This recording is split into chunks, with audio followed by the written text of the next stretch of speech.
Day 14. Riya's lost pencil. Riya ஸ்கூலுக்கு வரும்போது அவங்க தாத்தா அவளுக்கு ரொம்ப அழகான ஒரு பென்சிலை கிஃப்ட் பண்ணுறாங்க.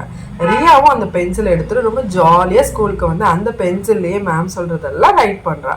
அவள் பிரேக்கு போயிட்டு வரும்போது பார்த்தா ரியாவோட பென்சிலை காணோம். ரியாவும் எல்லா இடத்துலையும் கிளாஸ் ரூமில் தேடுறா. பட் ரியாவோட ஃப்ரெண்ட் ஆருஷ் அந்த பென்சிலை வச்சு எழுதிட்டு இருக்கிறத ரியா பார்க்குறா. ரியா யோசிக்கிறா, ஓகே நம்ம போய் டக்குன்னு பிடுங்கிட்டு வந்துடலாமா, இல்லை அவன்கிட்ட போய் ஃபைட் பண்ணலாமா, இல்லை ஆருஷை என்ன பண்ணலான்னு யோசிச்சுட்டு இருக்கா. ரியாவுக்கு தோணுது இதெல்லாம் பண்ணுறதுனால நம்மளோட ஃப்ரெண்ட்ஷிப்பும் போயிடும், சரி நம்ம போய் ஆருஷ்கிட்ட கேட்டு பார்ப்போம் அப்படின்னு சொல்லிட்டு ரியா போய் அவன் ஃப்ரெண்டுக்கிட்ட கேட்குறான். ஆருஷ் இது மாதிரி பென்சில் தான் நானும் கொண்டுட்டு வந்தேன், பட் இப்போ அதை காணோம் அப்படின்னு சொல்லும்போது ஆருஷ் டக்குன்னு சொல்கிறான், சாரி ரியா, இது கீழே கிடந்தது ஃப்ளோரில், நான் தான் எடுத்து யூஸ் பண்ணிட்டு இருந்தேன், சாரி ரியா இது உன்னோடது தான் அப்படின்னு சொல்லிட்டு ஆருஷ் ரியா கிட்ட கொடுத்துட்றான்.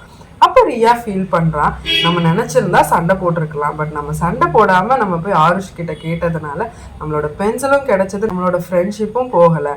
ஸோ நம்ம கரெக்டான டெசிஷனை தான் எடுத்திருக்கோன்றது ரியாவுக்கு புரியுது.